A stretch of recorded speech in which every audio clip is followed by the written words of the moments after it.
HowExpert! HowExpert Top 10 Gluten-Free Tips and Lessons. HowExpert publishes quick how-to guides on all topics from A to Z by everyday experts. Visit HowExpert.com to learn more. Make sure to subscribe to our YouTube channel for more HowExpert Top 10 videos in the future. Number 1.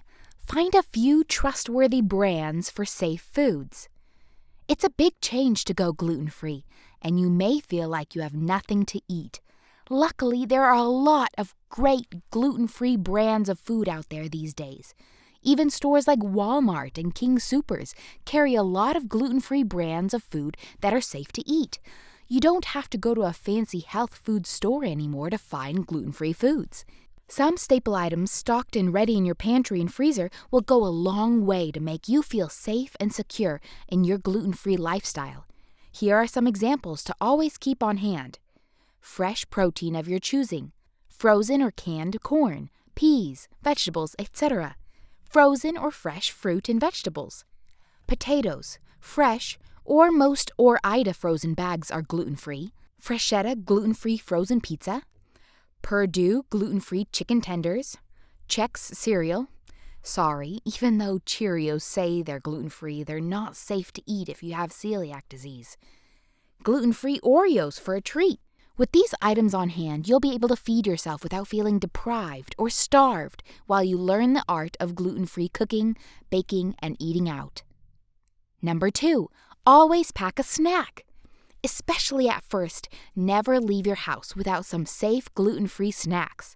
A bag of cereal, an applesauce pouch, or a banana will be a welcome sight if you find yourself in a restaurant or a place without any safe options for you to eat. Be prepared and always pack a snack. Number 3. Use apps with caution.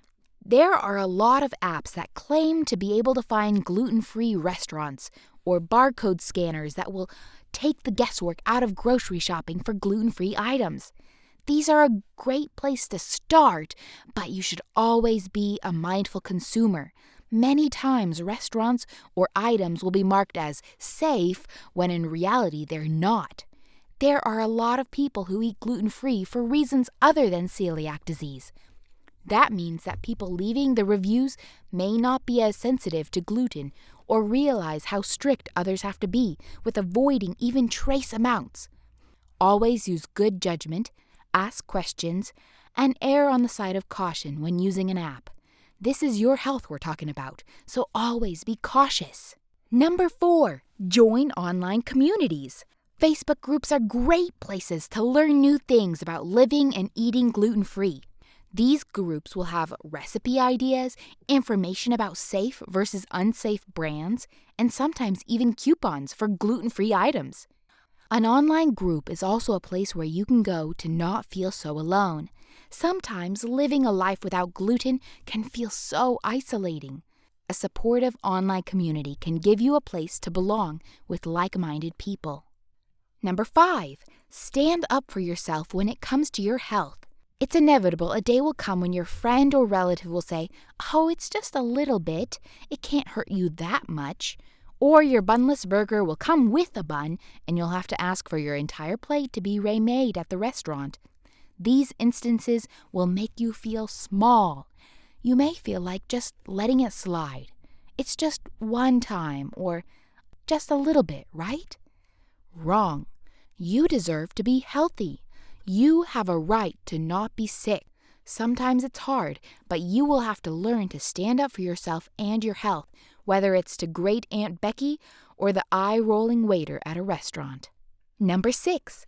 Find an all-purpose flour replacement that you love. If you plan to do any cooking or baking at home, which I highly suggest, you will need a good all-purpose gluten-free flour. I recommend King Arthur gluten-free measure-for-measure flour. There are tons of great one-to-one substitution flour blends out there to choose from. The best part of quality gluten-free flour is that in most cases you can simply substitute it for regular flour in any recipe. There will still be a learning curve. The consistency of gluten-free doughs and batters is always different, but this way you'll still be able to enjoy the cookies, cakes, and the like whenever you wish. Number 7. Use butter when you bake or cook. Use lots of butter when you bake or cook. This is a good tip in all baking and cooking.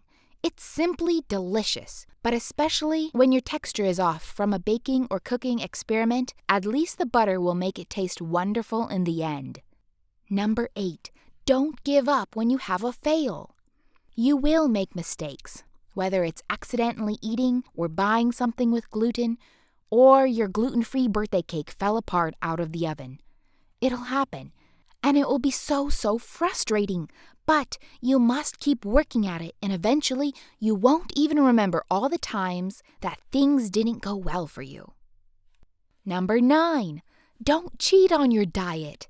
When things get tough and you make mistakes, don't cheat on your diet. If you have celiac disease, this is truly detrimental to your health.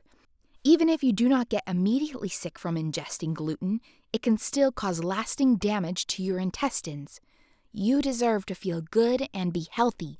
Don't sabotage yourself by eating gluten. Number 10. Those gluten-free pills don't work.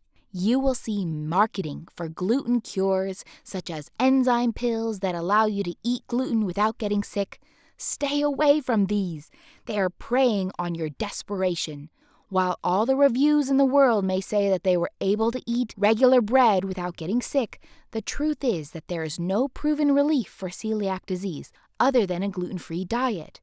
People who use these magic pills are most likely causing a lot of damage to their health, and they will have to deal with that in the future. Don't be one of those people.